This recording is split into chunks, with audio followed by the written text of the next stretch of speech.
Hey, I'm Dagny. In this video, I want to share with you why I am thinking of how Ghana handles speech and nudity.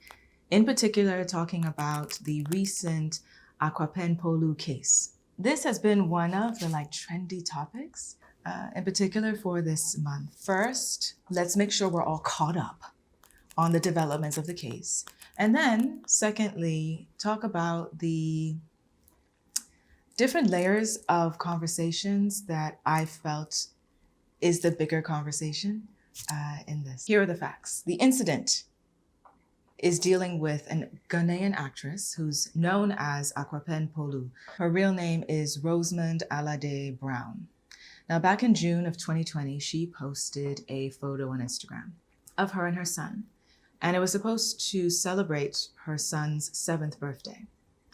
The reason why this post went viral is because in the photo, she herself is naked, but she's posing sideways. She's posing sideways, and she has this long blonde hair covering her breasts. And since she is posing sideways, you just see the profile of her body. Crouched down, holding the hands of her son, and he is standing looking at her wearing underwear. And he kind of looks a little confused.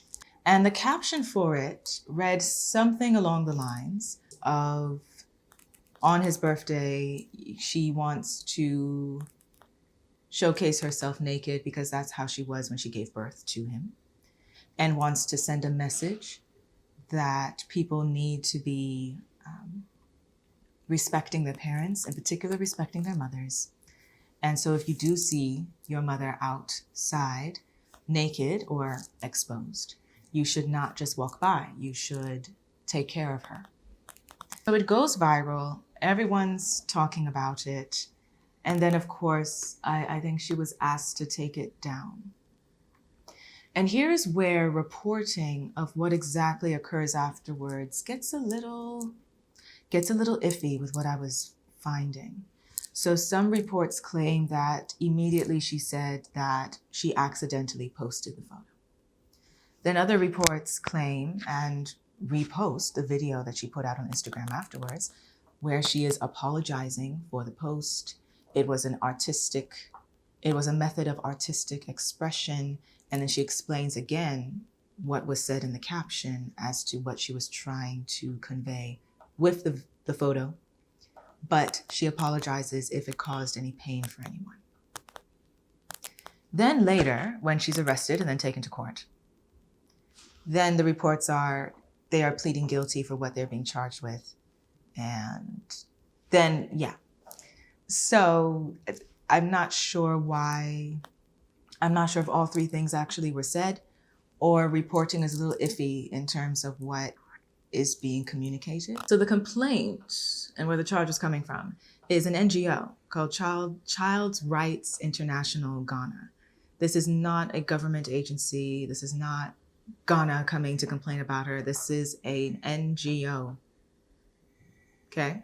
The charge is that it undermines the privacy and likely detracts the dignity of the son. They also threw in domestic violence and publishing obscene materials. Yes, she gets arrested, and the judge then sentenced her to 90 days in jail. That's on why the sentence was 90 days.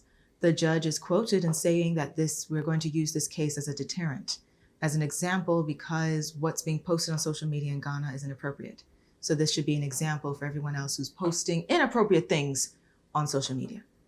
She spends 3 days in jail. She then makes bail, which was 80,000 CDs.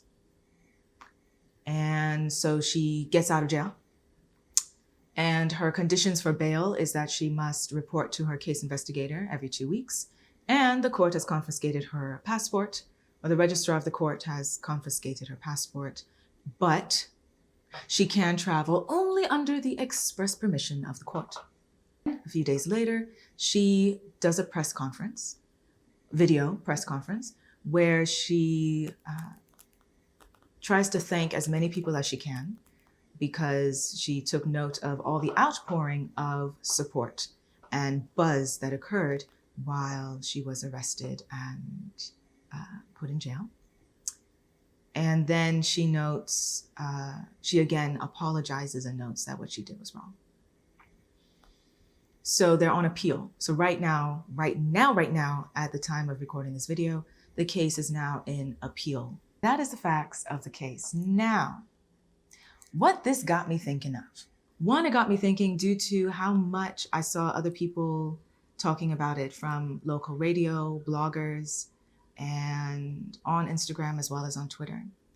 And it got me, and also because it was a legal case, I was like, ooh, I want to see like how this evolves and like what the precedent is behind it, and precedent with a C, as in like if there are other cases that has involved the same circumstances and how were those ruled, as well as the bigger conversation about like society norms in Ghana and how does this influence it, or how is it being handled? On the legal side, when I heard about the case, the first thing that came to my mind was freedom of speech. You're posting your own photo on Instagram and nobody died. So this is freedom of speech. Like, you weren't inciting, you posted something on Instagram and you were not inciting violence, you were not threatening anyone's life, and nobody died. So this, to me, I was like, yo, this is a freedom of speech case. Ooh. Now, again, remember, freedom of speech did not come up in the case, at least from what was reported. But that's what I was thinking. And then it got me trying to see, ooh, I want to see, what does the freedom of speech clause even mean or say for Ghanaian law? So yes, in Ghana's constitution, the Fourth Republic of Ghana's constitution, which was established in 1992. Yes, I did my homework. Thank you very much. In that constitution, yes, it states that all Ghanaians and all forms of media do hold the right of freedom of speech. They can say anything they want, wherever and whenever. And the only time that right is revoked is if the individual who is using this right is directly threatening the life of another individual. The other conversation was about freedom of the press, freedom of the media in Ghana.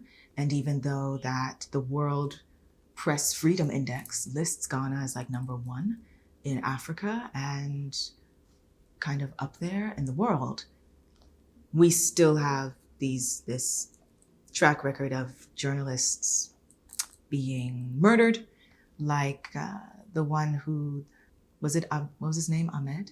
The journalist a few years ago who did an investigative piece and exposed the corruption that was happening in Ghanaian football. And then he was murdered here in Ghana, like he was shot. And there's a few other stories like that. Not necessarily that all of them were murdered, but that their equipment is confiscated, or they are threatened or intimidated to not put out certain stories because their stories are kind of holding certain institutions, certain politicians, and certain organizations in Ghana accountable. So I was looking to see, has freedom of speech in Ghana ever come up when it comes to social media? I found one case where last year, I'm not sure if he was a comedian, but some kind of person who was an influencer on Instagram did post a video claiming that the lockdown was a hoax, and it's because that, you know, the government wants everybody at home so that they can install 5G cables to kill people.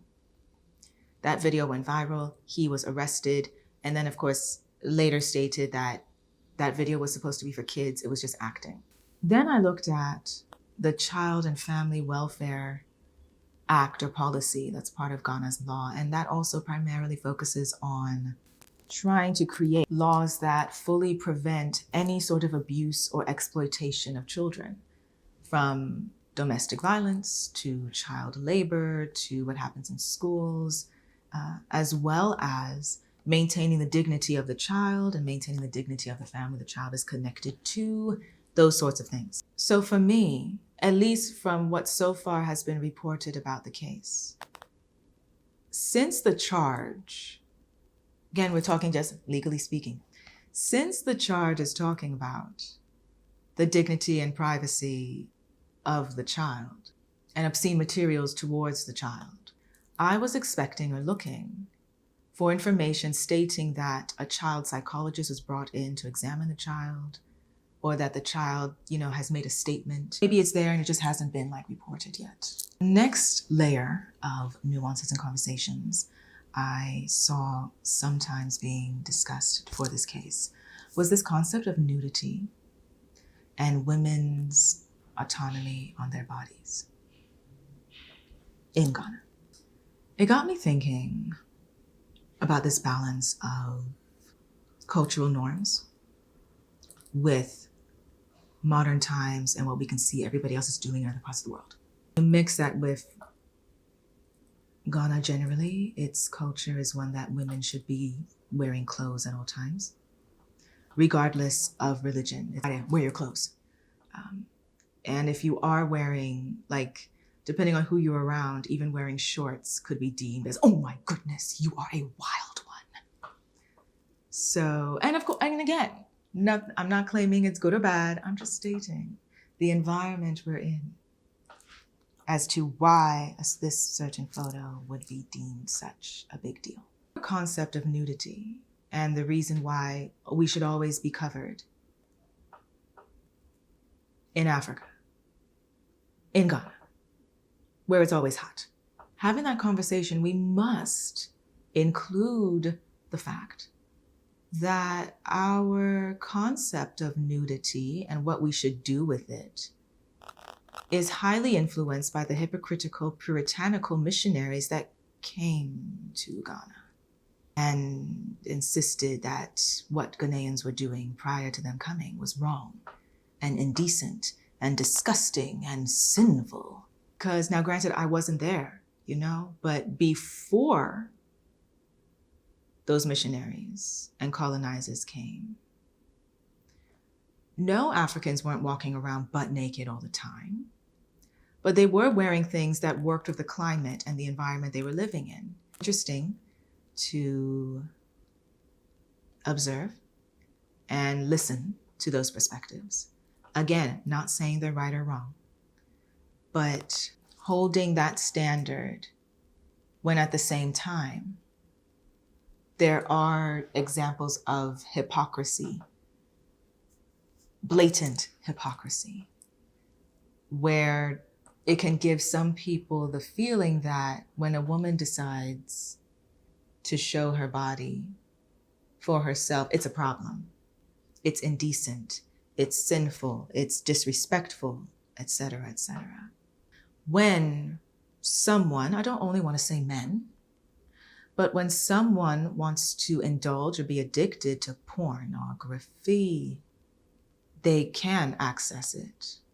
But being a prostitute is a problem.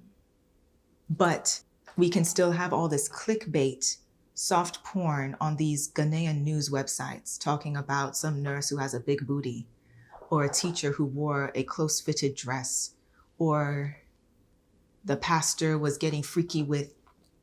The hypocrisies are so many. There's so many layers to it of this deal of, because you've created a society that sees the human body as dirty or taboo, because nudity only means sexual.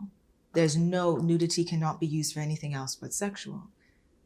But then there's all these people having this desire to see it in not a wholesome way because they are deprived or made to feel because it's bad. I don't have an answer to all these things I'm trying to connect, but I just feel like this notion, because it's brought up of, for the young people coming up, when they see this, what should they think? How should they understand? If we're trying to make this as an example that everyone should look at so that we never have to deal with this again. It's but the young people coming up are not oblivious to these hypocrisies. The young people coming up have access to information and may not just blindly follow what some older person says just because the person is older. Not saying we do not respect our elders, but would it not be more beneficial to just be honest as to why this is an issue? The conversation should not be about whether or not a woman can post herself naked. Conversation could be more about like whether or not your child should be in the same room with you naked when they're no longer an infant. Because these type of photo shoots, women have been doing them all the time, right? Now, granted, some, it's like, oh, it's the infant that looks like a little squishy doll, and they are mostly naked with maybe a sheet or something, right? So they're looking like some Greek goddess, like, and I produced this, so I am a goddess, yes, right? Which makes sense. Now, when you're doing that with the child who can walk and talk and possibly has already been trained to understand that running around naked is inappropriate, being around adults when they're changing their clothes is inappropriate, adults being around you who don't know you when you are changing is inappropriate, right? Like all of that comes into play. But again, I stress that a lot of that still comes with, or still is being influenced by the Western lens of over-sexualizing, hyper-sexualizing everything, in particular when it comes to women. But then that also got me thinking, if the roles were reversed and it was a father doing this photo shoot with their 7-year-old daughter, and he is completely naked, but again, posing in a way where no, you don't see everything, and the daughter is there in the photo with just underwear, would we have the same reaction? Would we be claiming it's not a big deal or that jail is too harsh? Or would we be claiming this person is obviously a pedophile, please lock him up and remove him from his child? There is layers to that. But then the added fact that she actually was put in jail for it, comparing that to other incidents from other genders where that did not occur, I think that's where then the conversation you got to look at, like, so why were we so quick that we need to make sure that this woman is an example, that everybody needs to know why you shouldn't be doing this, compared to everything else that's posted online. Next, and I do believe final point on this case, this also got me thinking about social media etiquette in Africa and in Ghana and how that's evolving. Because this case reminded me of last year there was a case in Egypt where 2 women who were on TikTok lip singing to songs, they were arrested, charged with being indecent or immoral. Now granted, Egyptian law is very different from Ghanaian law.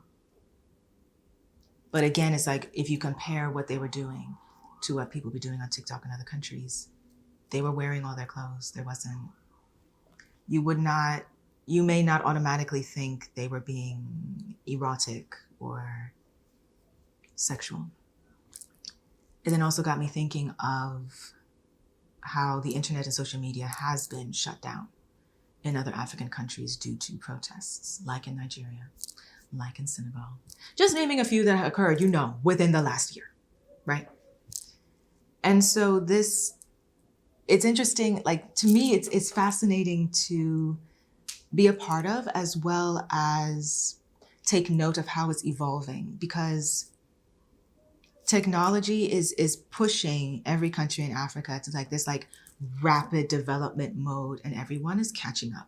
And African governments are some trying their best, others questionable if they're trying their best, in terms of staying abreast on how to maneuver the internet.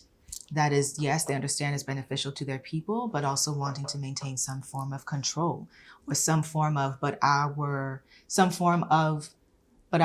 our culture, our historical culture that is really ingrained in the country needs to still remain.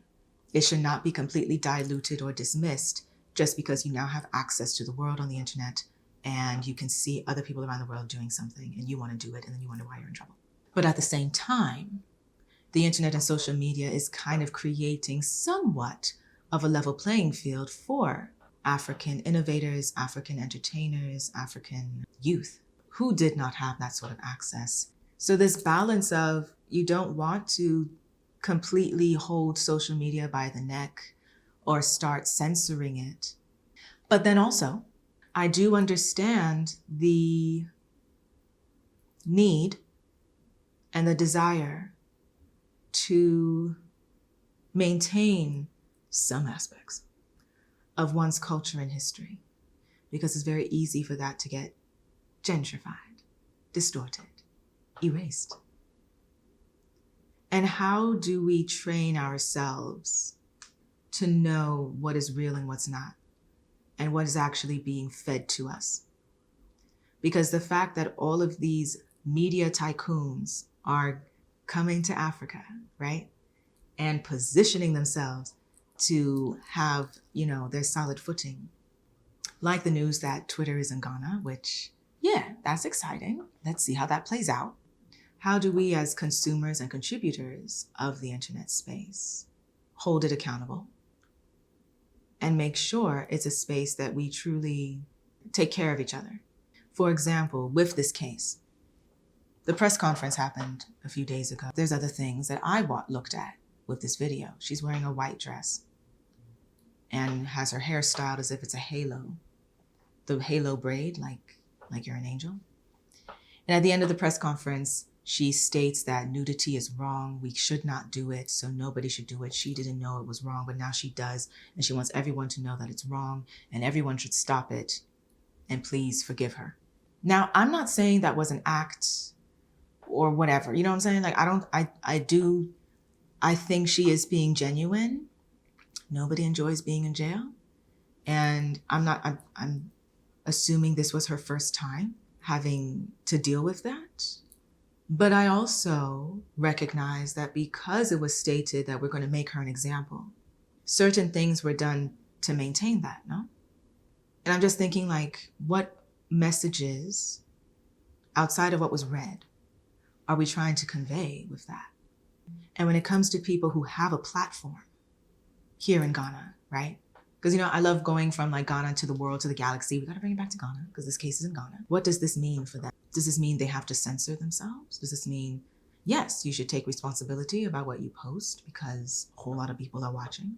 But it also seems that because you have this major platform here, you either can be raised up to be some kind of hero that's always getting praise in all opportunities. You can also be made the ultimate scapegoat.